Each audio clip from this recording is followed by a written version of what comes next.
Bon midi à tous, bienvenue à ce webinaire sur les options concepts fondamentaux.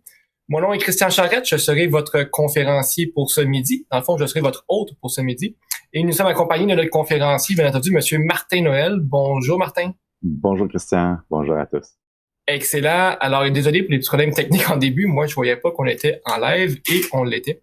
Alors, ce webinaire est une première sur une série de 3, donc une série sur la négociation des options avec M. Noël, justement. Et avant de céder la parole à M. Noël, je vais vous présenter M. Noël plus en détail. Alors, M. Noël est un détenteur d'un MBA au niveau des services financiers de l'UQAM. Il a commencé sa carrière dans le domaine des instruments dérivés en 1983 à titre de mainteneur de marché sur les options sur le paquet de la Bourse de Montréal. Il a également occupé le poste de spécialiste sur les options et par la suite de négociateur indépendant. En 96, il travaille au service de la Bourse de Montréal à titre de responsable du marché des options, où il a contribué au développement du marché canadien au niveau des options. En 2001, il a participé à la création de l'Institut des dérivés de la Bourse de Montréal, où il a œuvré à titre de conseiller pédagogique. Depuis 2005, Martin est chargé de cours à l'UQAM où il enseigne un cours sur les instruments dérivés au 2e cycle. Depuis mai 2009, il est président à temps plein de la corporation financière Monetis, une société active dans la négociation professionnelle et en communication financière. Il agit également comme collaborateur régulier en matière d'options pour la Bourse de Montréal. Alors, c'est mon plaisir de vous présenter Monsieur Martin Noël. Bonjour Martin. Bonjour Christian, bonjour à tous. Ça me fait plaisir d'être avec vous aujourd'hui. Bien sûr, avant de commencer, on a toujours nos petits avis de non-responsabilité. Donc, tout ce qu'on dit, tout ce qu'on fait est à titre de formation et d'information et rien ne saurait être interprété comme étant des recommandations pour acheter ou vendre toute valeur mobilière. Il est fortement conseillé de consulter vos conseillers fiscaux et financiers avant de faire toute transaction sur les valeurs mobilières. Donc, écoutez, dans le cadre de cette série sur la négociation des options, nous assistons aujourd'hui à la première d'une série de 3. C'est options, concepts fondamentaux qui seront suivis le 25 avril par la négociation des options, les principes de base, et le 9 mai, l'importance d'identifier l'état du marché. Donc, cette série de 3 cours, c'est le préambule à la programmation au programme de formation là, en négociation et en gestion de portefeuille à l'aide des options offert par lesoptions.com dont je vous parlerai à la toute fin du webinaire. Donc, commençons tout de suite avec la première de cette série de 3, options, concepts fondamentaux, où nous allons voir bien sûr les notions de base. Nous allons voir comment sont créées les options. On se demande souvent, les options elles viennent d'où? Donc, ensuite, on va parler de l'exercice et de l'assignation. C'est quelque chose qui, une fois qu'on a acheté des options, qu'est-ce qu'on fait avec ça? Est-ce qu'on peut les revendre? Est-ce qu'on est obligé de les garder jusqu'à la fin? Qu'est-ce qui arrive si on les garde? Qu'est-ce qui arrive si on l'exerce? Et si j'ai vendu une option, qu'est-ce qui va m'arriver? Donc, on va passer à travers les différentes étapes de la négociation des options. Nous allons comparer les options aux actions, puisque, justement, lorsqu'on négocie des options, on n'a pas les actions en notre possession. Donc, ça peut causer certaines différences et nous allons voir quelles sont ces différences-là. Nous allons également voir pourquoi, en fait, certaines options valent plus que d'autres, ont une plus grande valeur que d'autres et qu'est-ce qui les distingue et pourquoi, justement, ces différences-là sont présentes. Et nous allons terminer avec l'utilisation des options là, avec des 2 cas bien précis. Et nous allons terminer, bien sûr, par la conclusion. Il y aura une période de questions et de réponses, donc à la toute fin. Et dépendamment aussi là, des questions, si elles s'adressent à un point bien particulier que je viens qu'on vient de traiter, eh bien, Christian m'interrompra à ce moment-là et on pourra répondre à la question sur le moment. Donc, merci Martin. Dans le fond, j'ai oublié en effet de mentionner que c'est les questions là, durant la présentation. Gênez-vous pas dans la section le Q et R, donc ou la question je crois, là, sur votre écran.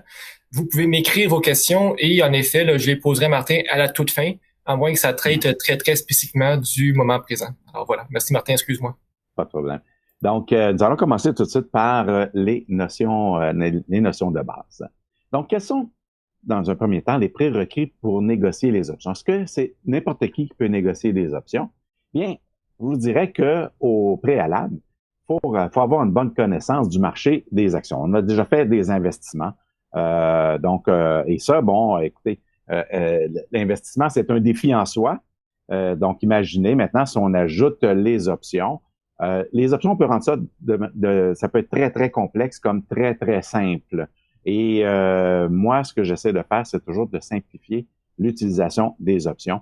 Que les options soient utilisées pour répondre à des objectifs de placement qu'on voudrait réaliser. Donc, ça doit devenir un outil qui nous aide à atteindre nos objectifs. Donc, il faut avoir une connaissance du marché des actions, savoir comment négocier des actions. Une fois qu'on sait comment négocier les actions, eh bien, négocier des options, c'est pas plus compliqué. Il y a un marché, il y a des acheteurs, il y a des vendeurs. On va passer des ordres, des commandes pour acheter ou pour vendre nos options, comme on le ferait avec les actions. Ensuite, bien connaître le processus d'évaluation, pas nécessairement des options, le processus d'évaluation et de sélection des titres.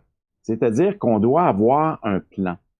Le plan de match, c'est pas de négocier des options. Le plan de match, c'est de choisir, de sélectionner des titres qui vont correspondre à des critères qu'on va avoir préétablis. Donc, on va se faire une liste de titres sur lesquels on serait prêt à faire un investissement. Et en fonction de notre évaluation, parfois, on veut sortir de cet investissement-là. Donc, on va définir un processus, un plan bien important, dans lequel les options vont venir jouer le rôle d'outils pour atteindre nos objectifs, les objectifs qu'on va s'être fixés au préalable. Ensuite, bien sûr, savoir quand acheter, quand vendre. C'est ça la clé de l'investissement. On n'y échappe pas. Si on n'a pas une bonne approche pour acheter nos titres ou savoir quand les acheter, quand les vendre, bien les options ne nous aideront pas.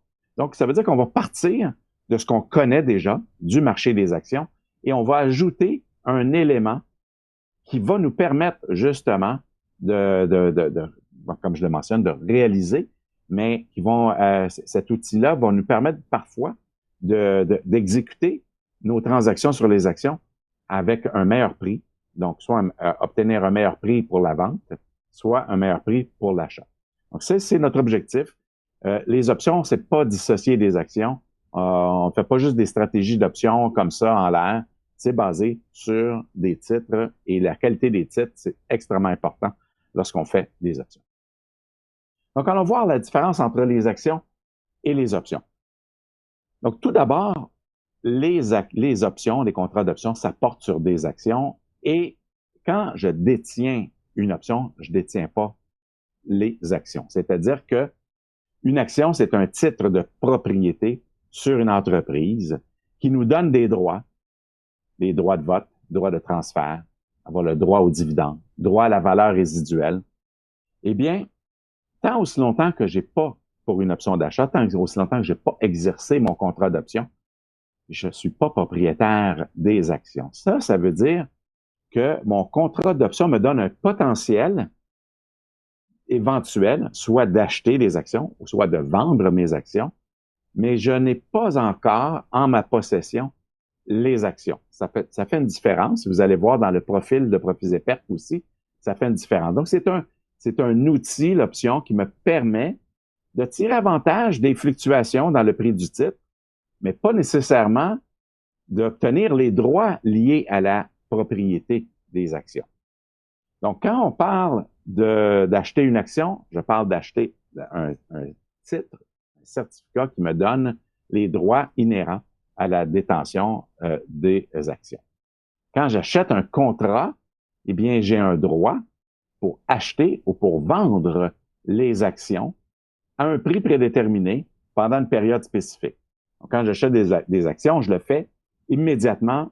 Je prends mon capital, j'investis, j'achète les actions, je deviens immédiatement propriétaire de partie de l'entreprise, de ces actions-là, qui me donnent tous les droits qui en découlent.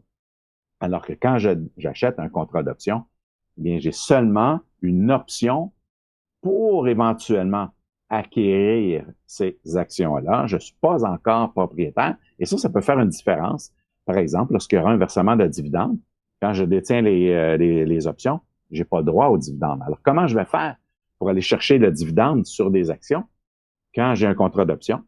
C'est là qu'on va parler, on va en discuter lors de l'exercice des options. Il faudra poser un geste pour donc délibérer pour aller chercher les dividendes éventuellement. Donc, à quoi servent les options? À quoi servent-elles?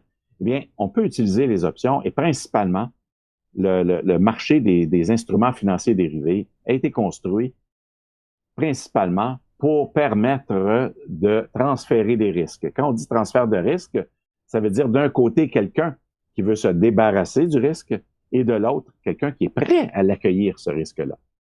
Donc, c'est comme dans le marché des actions, il y a un acheteur qui veut acquérir des titres, puis un vendeur, lui, veut se débarrasser des titres. Est-ce que ça fait en sorte que cette compagnie-là, elle est moins bonne parce que quelqu'un veut les vendre? Ou est-ce que ça fait en sorte que cette compagnie-là, elle est meilleure parce que quelqu'un veut les acheter? Non, c'est tout simplement une opinion qu'on a.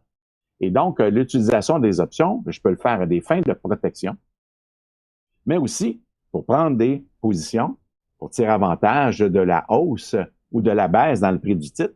Mais avec les options, c'est également possible de tirer avantage de la stabilité. Donc, on est neutre, on pense que le titre va faire du surplace pendant une certaine période, on peut mettre en place des stratégies. Ça dépasse le cadre de ce qu'on fait aujourd'hui.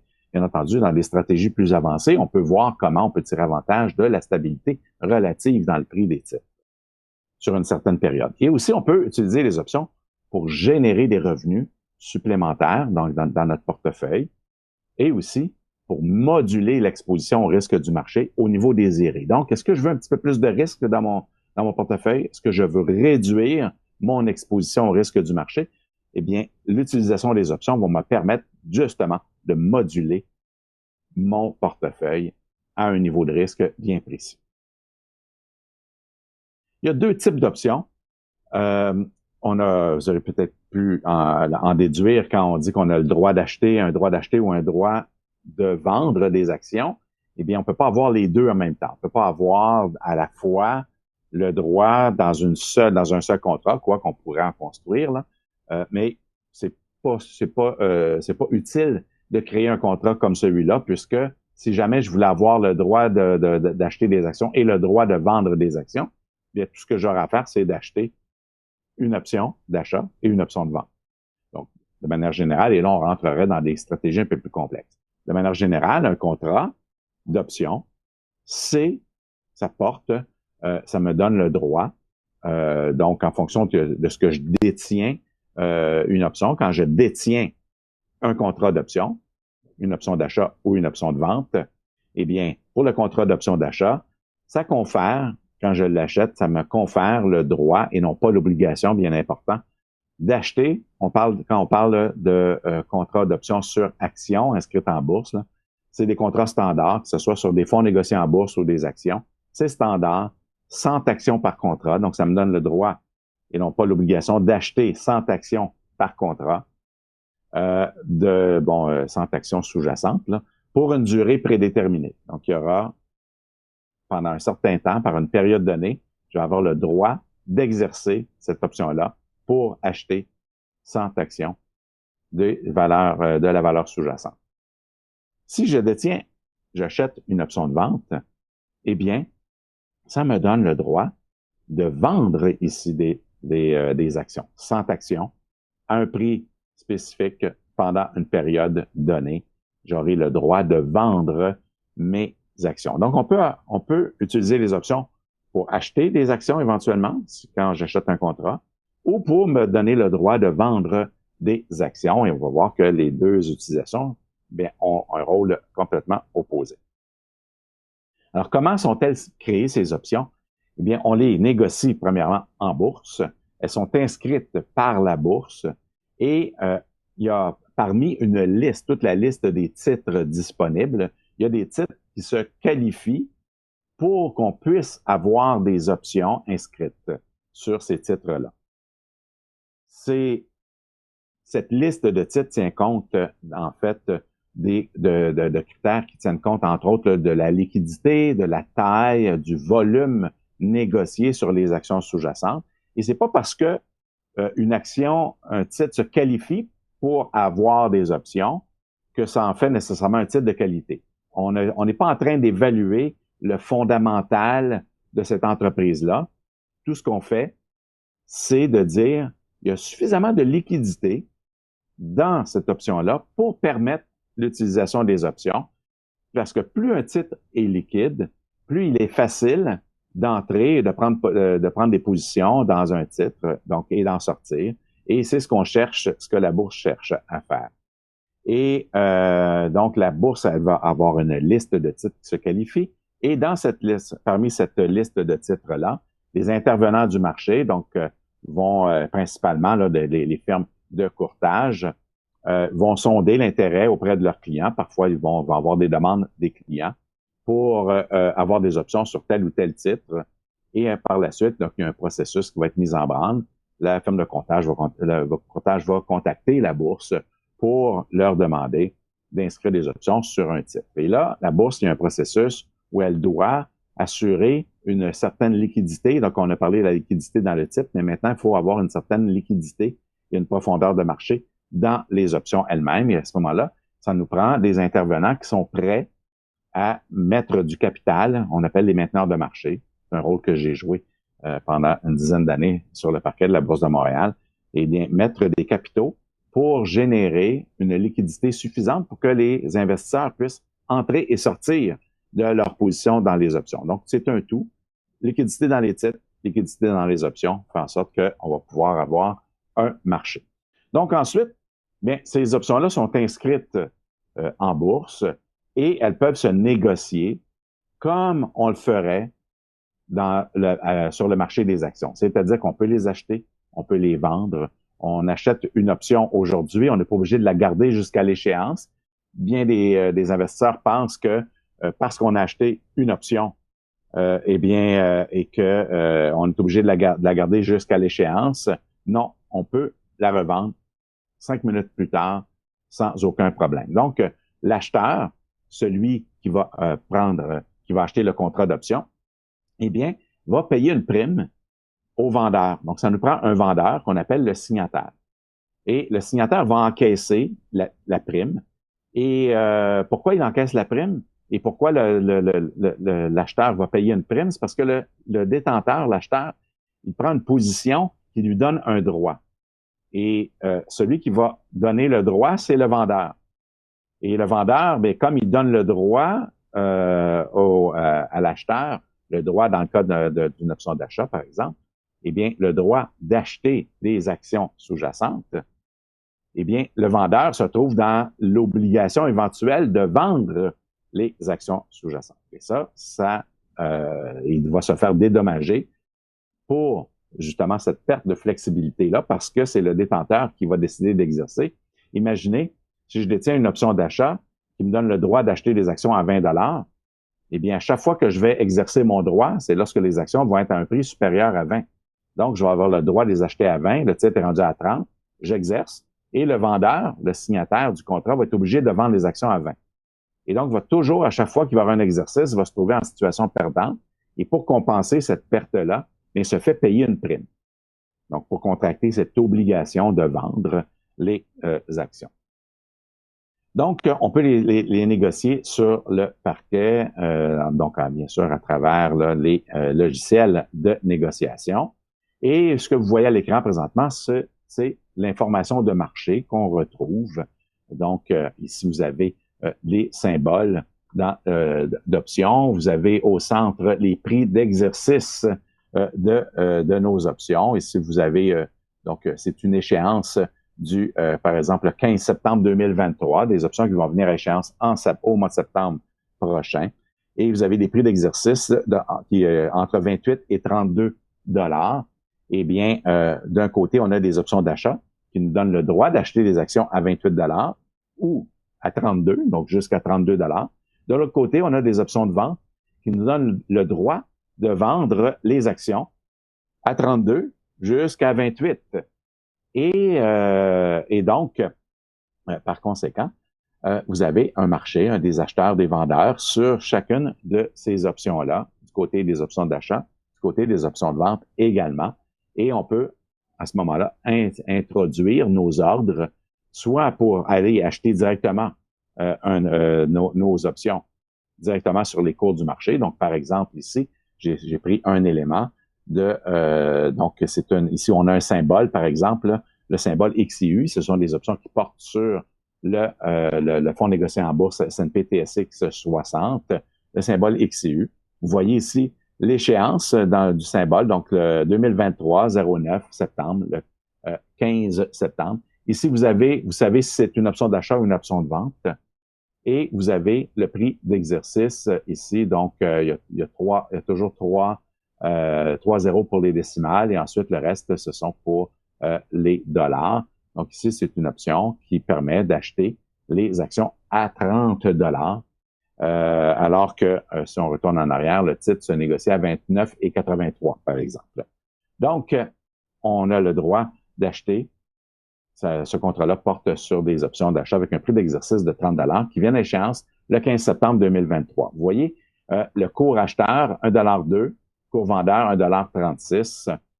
Et vous voyez les quantités, il y a 125 contrats sur le cours acheteur, 120 sur le cours vendeur. Donc, si on veut acheter les options, eh bien, immédiatement, on va aller acheter à 1,36 $. Sinon, on trouve que c'est trop cher, on va placer un ordre intermédiaire, comme on le ferait avec les actions. On va aller glisser un ordre d'achat, par exemple, à 1,10 $, 1,20 $.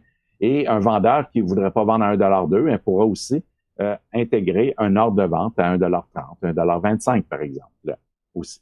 Donc, les cours acheteurs, les cours vendeurs, le bid, le ask.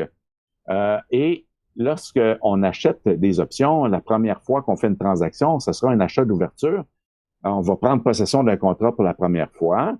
Et ensuite, quand on va le liquider, on va falloir qu'on spécifie que c'est une vente, oui, mais une vente de fermeture. C'est-à-dire, je viens fermer ma position. Et ça, c'est tout simplement parce que à l'arrière-scène, lorsqu'on négocie des options, il y a une protection qui est offerte par ce qu'on appelle la chambre de compensation qui garantit les contrats. Et la chambre de compensation, elle ne connaît pas notre position individuelle, elle ne connaît que les positions totales de la firme de courtage. Et par conséquent, elle sait s'il y a des contrats qui sont ouverts ou c'est des contrats qui viennent fermer une position. Et à ce moment-là, quand on ferme une position, on enlève une position ouverte. On dit, ah, elle est fermée, celle-là. Et au niveau des fins là, de garantie, ça nous permet de suivre le décompte des positions qui sont toujours en circulation. Donc, c'est tout simplement une technicalité. Mais de toute manière, quand vous allez faire votre transaction, la première fois, habituellement, là, le logiciel va tout de suite détecter que vous n'avez pas de position. Ça sera un achat d'ouverture. Ensuite, quand vous allez fermer, il va détecter que vous avez une position et techniquement, vont tout de suite vous faire une vente de fermeture pour liquider votre position. Ça se fait habituellement là, de manière automatique. Mais il faut savoir quand même que ça, c'est une des particularités des options. Ensuite, on peut placer un ordre à court limite ou un ordre au marché. Donc, je vous dirais par contre, sur le marché des options, il est préférable, contrairement au marché des actions, là, il est préférable de placer des ordres à court limite plutôt que des ordres au marché parce qu'il peut y avoir des poches de liquidité. Ça, c'est aussi vrai là, sur le marché américain que sur le marché canadien. Sur le marché américain, bien sûr, ou sur les titres les plus liquides du marché canadien, on pourrait peut-être placer des ordres au marché, mais je vous dirais que c'est préférable de placer des ordres à court limite et donc tout simplement par mesure de sécurité. Et ensuite, on peut placer un ordre d'une journée, valable d'une journée. Habituellement, c'est standard pour une journée. Mais si on veut, par exemple, placer un ordre sur plusieurs jours, on veut laisser cet ordre-là sur le marché, on peut placer également des ordres valides jusqu'à révocation. Maintenant, une fois qu'on a pris position, il peut arriver qu'on veuille exercer son droit ou qu'on soit assigné. Alors, être assigné, qu'est-ce que c'est que être assigné? On va voir dans des exemples un petit peu plus loin.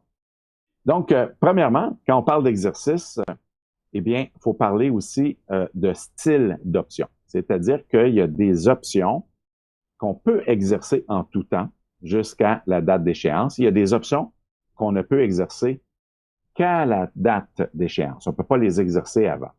Donc, par conséquent, c'est ce qu'on appelle des options américaines ou des options européennes. Donc, et ça n'a rien à voir sur le continent là, ou sur lesquels on les négocie. Ça a rapport tout simplement pour les distinguer. Ce qu'on fait, c'est de dire l'option américaine, c'est une option qu'on peut exercer en tout temps. Alors que l'option européenne, on ne peut l'exercer qu'à l'échéance. Et l'option américaine, c'est ce qu'on négocie dans la plupart des bourses dans le monde. Ce sont des options américaines avec il y a une échéance, mais on peut les exercer avant l'échéance.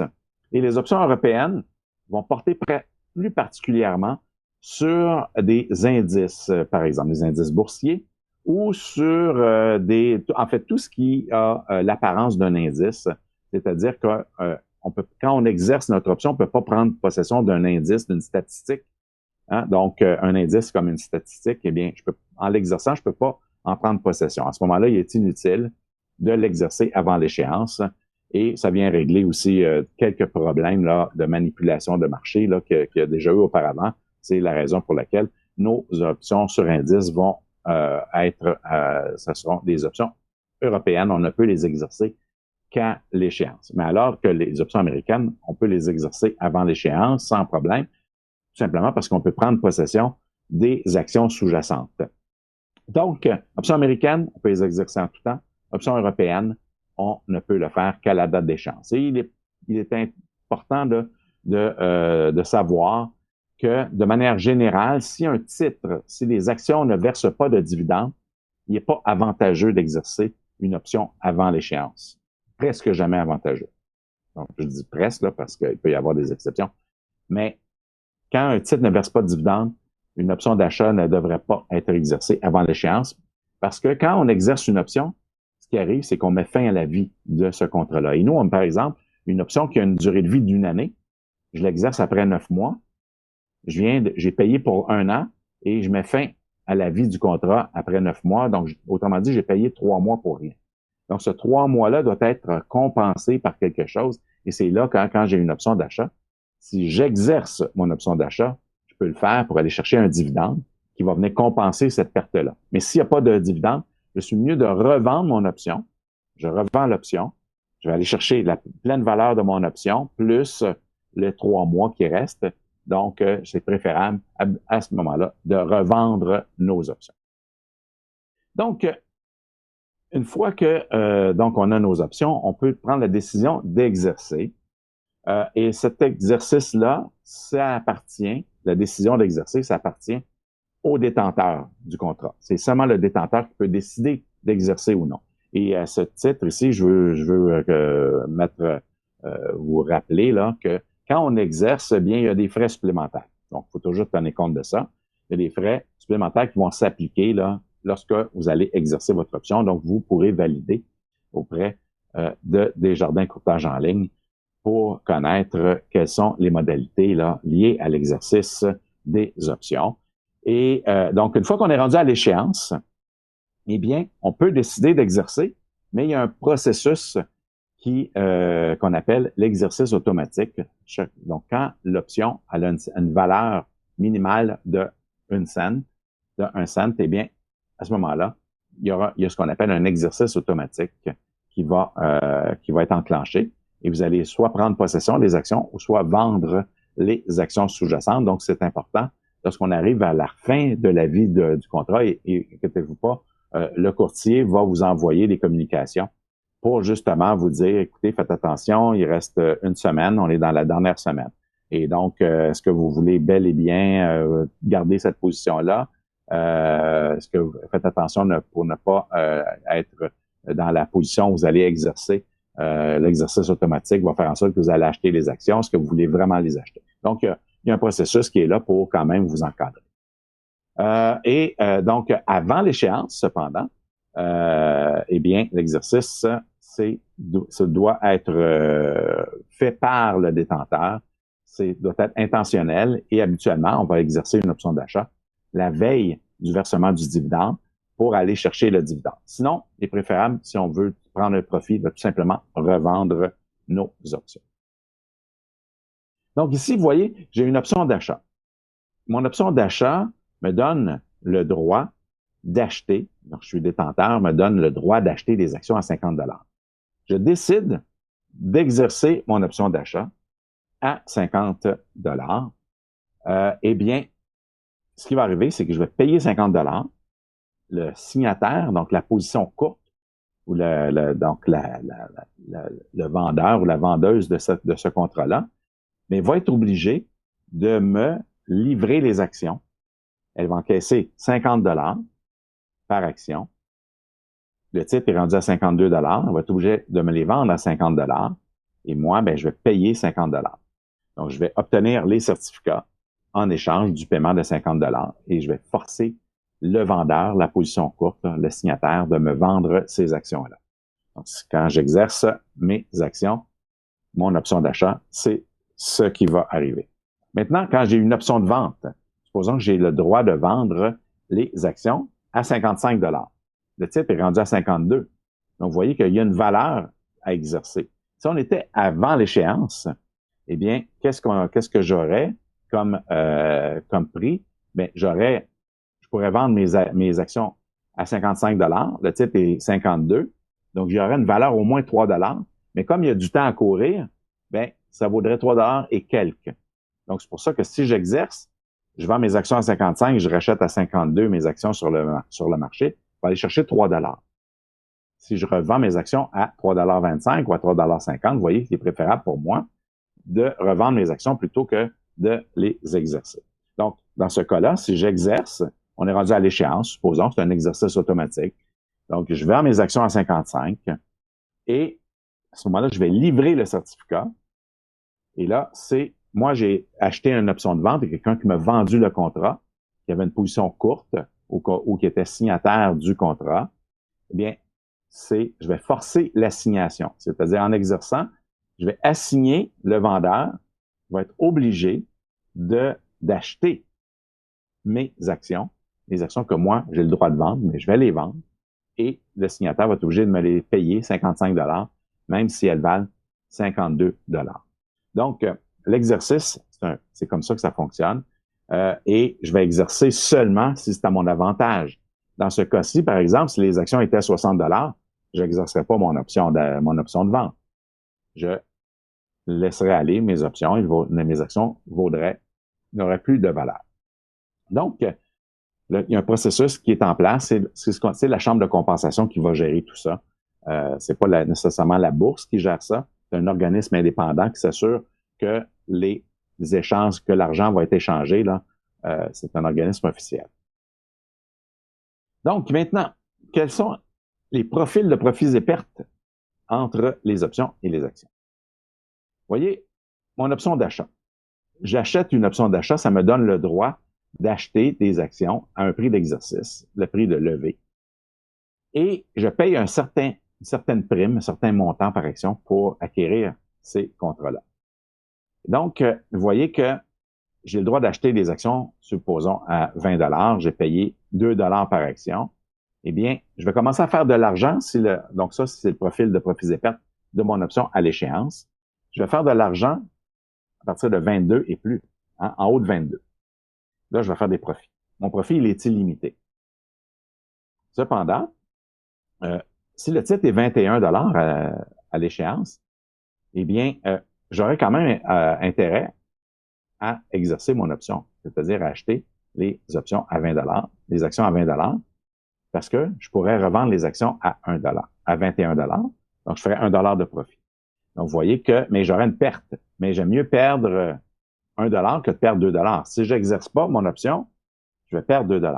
Donc, rendu à l'échéance, à la fin de l'échéance, si je veux pas exercer mes options, qu'est-ce que je vais faire? Je vais revendre mon option et en fonction du prix du titre par rapport au prix d'exercice, mon option aura une certaine valeur et je vais pouvoir la revendre à cette valeur-là sur le marché. Mais vous voyez que je peux pas perdre plus que la prime que j'ai payée. Donc, ça, c'est l'avantage quand on achète des options. Des options d'achat ou de vente. On va voir la différence entre une option d'achat et de vente dans la prochaine diapositive. Eh bien, je peux pas perdre plus que la prime que j'ai payée, mais j'ai un potentiel illimité de profit. Quand je détiens des actions, bien, j'ai un profil de profits et pertes où j'ai un profit potentiel illimité également, mais vous voyez que mes pertes sont importantes. Et donc, ma perte maximale, elle est liée, elle égale le prix que j'ai payé pour mes actions. Donc, je peux perdre en théorie toute la valeur de cette action-là, alors que pour l'option d'achat, ma perte, elle est limitée à la prime payée. Donc, tant aussi longtemps, ça c'est un des aspects qui fait en sorte que tant aussi longtemps que je suis pas rendu à l'échéance, j'ai pas avantage à exercer mon option non plus. Pourquoi? Parce que si j'exerce mon option d'achat, regardez, mon profil de perte limitée va se transformer en détention des actions où là, j'ai une perte qui est importante. Donc, tant aussi longtemps on veut revendre nos options d'achat, on ne veut pas nécessairement exercer une option d'achat avant l'échéance, autre que pour aller peut-être chercher un dividende s'il y en avait un de versé. Maintenant, pour une option de vente, ce qu'on va observer, c'est que j'ai le droit de vendre mes actions à un certain prix d'exercice, vous voyez. Donc, si j'ai le droit de les vendre à 20 que le titre est rendu à 10, vous voyez que j'ai toujours le droit de les vendre à 20 et donc je peux faire la différence entre ma vente à 20 et mon achat potentiel sur les actions à 10 et mon option pourrait valoir 10 Si je l'ai payé 1 vous voyez que je viens de faire le jackpot, comme on dit. Donc, mais là aussi, ma perte, elle est limitée à la prime payée. Je ne peux pas perdre plus que la prime que j'ai payée. Et par conséquent, quand je vais exercer mon option de vente, bien, je vais transformer ce contrat-là en vente des actions. Donc, habituellement, on détient les actions, on va l'exercer, c'est-à-dire qu'on va revendre nos actions. Ou, si je veux tirer avantage d'une baisse dans le prix du titre, eh bien, si je veux pas exercer, qu'est-ce que je vais faire rendu à l'échéance? Je vais tout simplement revendre mes options de vente et je vais aller chercher la différence entre le prix d'exercice et le prix du marché. Donc, si le prix du marché est inférieur au prix d'exercice, je vais avoir de la valeur dans mon option. Si le prix d'exercice est supérieur, si le prix du marché est supérieur au prix d'exercice, mon option ne vaudra plus rien. Donc, mais je pourrais pas perdre plus que la prime que j'ai payée pour cette option-là. Donc, vous avez, bien sûr, une fois quand on veut choisir des options, il y en a qui valent plus que d'autres. Quelle option on devrait choisir? Mais pourquoi certaines options valent plus que d'autres? Et c'est ce qu'on appelle le degré d'enjeu dans les options. Il y a des options qu'on dit enjeu, à parité ou hors jeu. Pour ceux qui connaissent un peu le vocabulaire des options, vous avez très certainement entendu parler des expressions anglaises. In the money, at the money et out of the money. Donc, une option qui est en jeu, c'est une option qui a une valeur. C'est-à-dire, regardez, ici, j'ai une option avec un prix d'exercice de 68 $. Le cours, donc, supposons que ça vaut 6,50 cette option-là. Supposons. Donc, je suis le droit d'acheter à 68. Ça vaut 6,50 $. Regardons où est le titre. Ah, le titre est 73,08. Donc, dans le fond, j'ai le droit d'acheter à 68, le titre est 73,08, eh bien, ça vaut au moins 5,08 $. C'est ce qu'on appelle la valeur intrinsèque de l'option. C'est la valeur minimale de mon option. Et l'excédent, le 5,08 $, vous voyez, entre 6,50 et 5,08 $, j'ai 1,42 $. Et ça, c'est ce qu'on appelle la valeur temps de l'option. Rendu à l'échéance, l'option ne vaudra plus que sa valeur intrinsèque. Et donc, vous voyez que acheter des options avec un prix d'exercice de 68, eh bien, je vais payer plus cher que si j'achète un droit de payer 70 $, vous voyez? Parce que à 70, mais la différence, c'est 3 $, c'est 73,08 moins 70. Mon option, elle a seulement que 3,08 $ de valeur. Donc, mon option va valoir un petit peu moins cher. Mais elle vaut plus que 3,08 $. Elle vaut 4,95 $, par exemple. J'ai le droit d'acheter les actions à 72, bien, je vais payer un petit peu moins cher. Le droit d'acheter des actions à 74, vous voyez que là, maintenant, le titre se négocie à 73,08. L'échéance est du 19 mai 2023. Bien, on était, par exemple, le 28 mars. Eh bien, je vais payer un petit peu moins cher et avoir le droit d'acheter des actions à 76, je vais payer encore moins cher parce que là, le niveau de difficulté est plus élevé. Ça va prendre j'ai plus de chances de perdre que de gagner.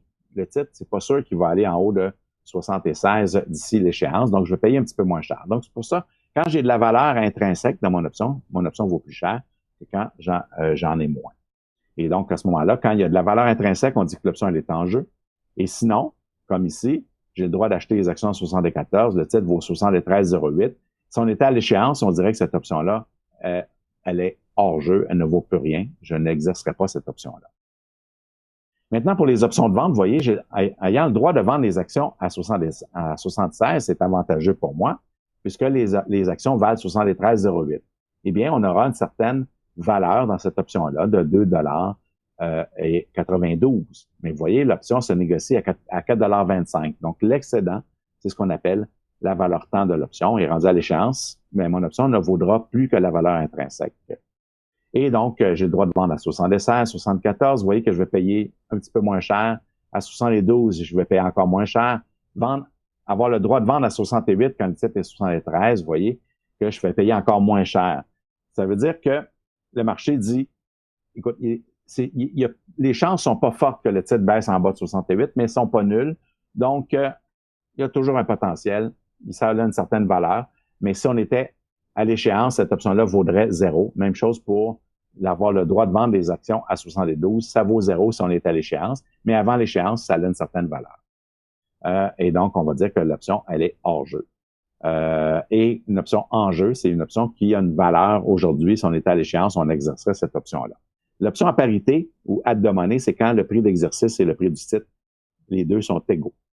Donc, c'est comme si on avait des options là de prix d'exercice 73, on aurait une option presque à parité là avec le prix du titre. Donc, vous voyez ici là donc ce que je vous ai parlé tout à l'heure, donc de la valeur intrinsèque et de la valeur temps. Donc, si le prix du titre est de 20 et que le prix d'exercice pour une option d'achat est de 15 vous voyez qu'il y a une valeur, ce qu'on appelle la valeur intrinsèque, c'est de 5 L'option vaut 6,50 mais vous voyez que l'excédent, c'est la valeur temps de l'option. Donc, j'aime mieux, avant l'échéance, revendre à 6,50 plutôt que d'exercer et aller chercher le 5 seulement de valeur intrinsèque.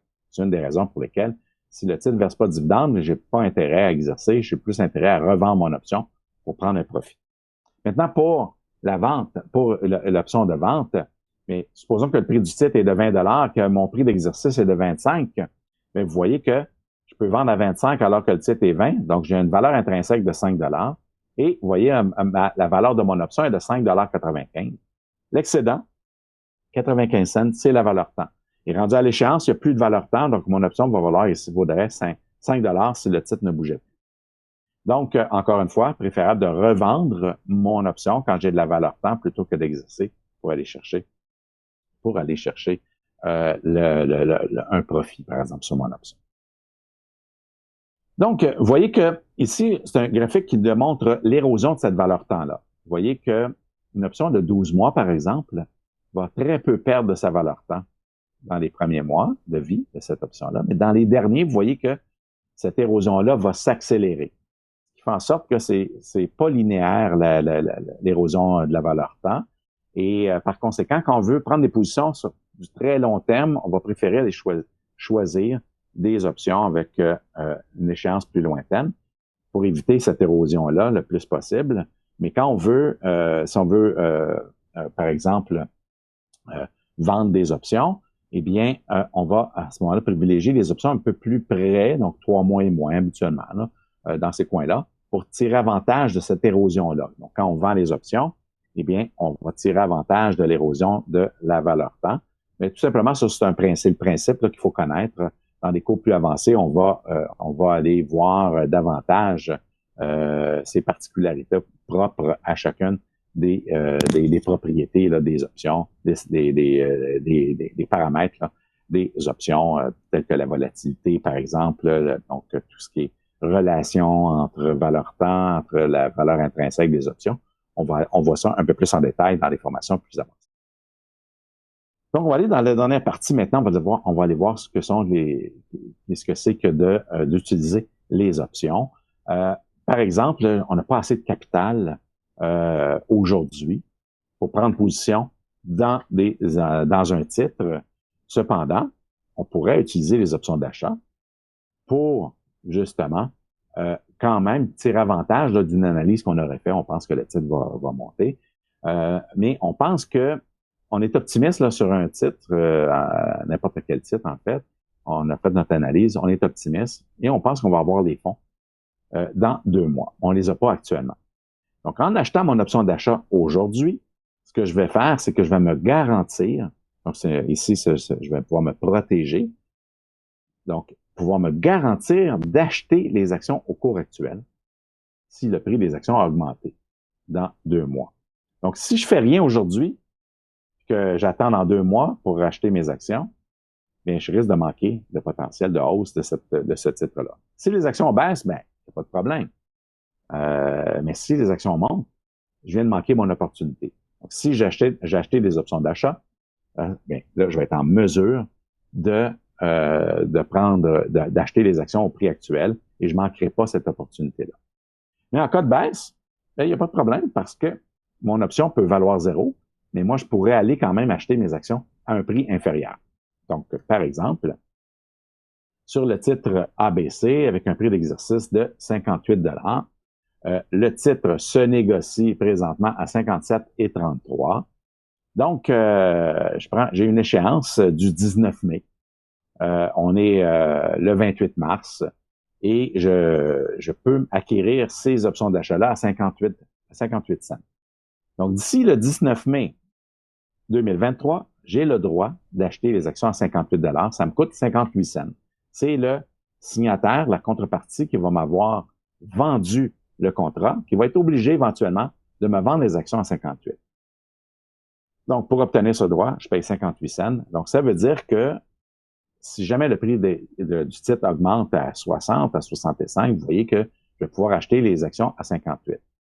Si le titre baisse à 55, à 50, il n'y a pas de problème. Mes options valent 0. J'ai perdu 58 cents par action ou 58 $ par contrat, mais je peux aller acheter les actions à 55. Donc, je suis protégé des deux côtés. Donc, si le titre n'augmente pas, il n'y a pas de souci. Je vais acheter les actions au cours actuel, mais ici, je suis protégé. Donc, le titre est 57,33. Si jamais le titre monte de manière assez importante au-delà de 58, je me dis, écoute, je vais pouvoir au moins les acheter.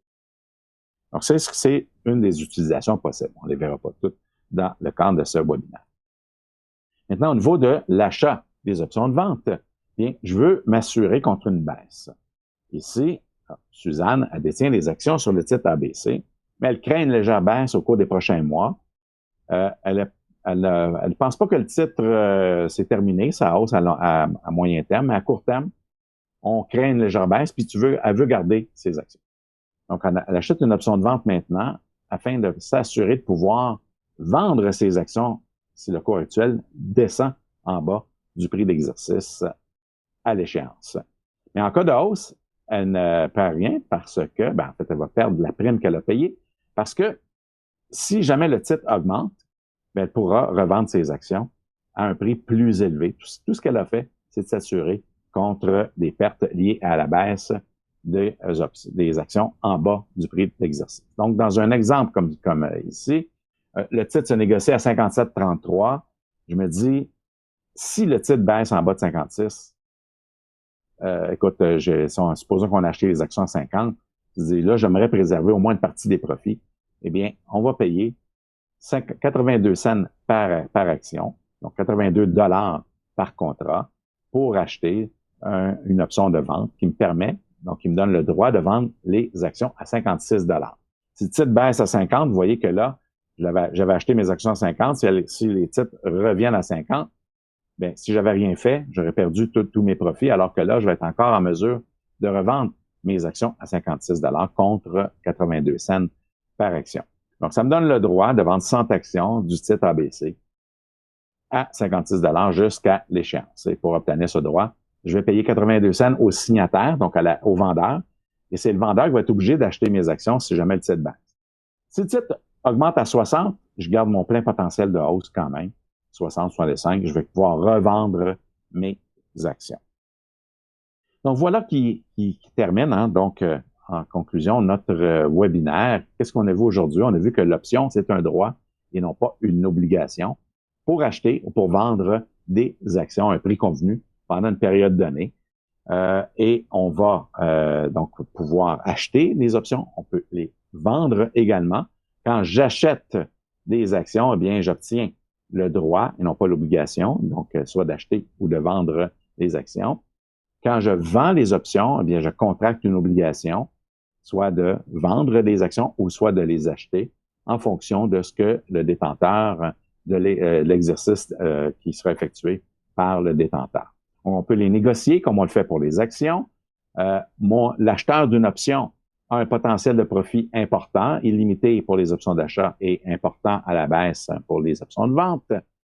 Et le vendeur des options, son potentiel de profit, lui, il est limité à la prime reçue. On ne peut pas faire plus que la prime qu'on aura reçue, alors que la perte, elle est inversement, là, elle est l'inverse du détenteur, donc elle peut être importante dépendamment de ce que les actions vont avoir fait d'ici l'échéance.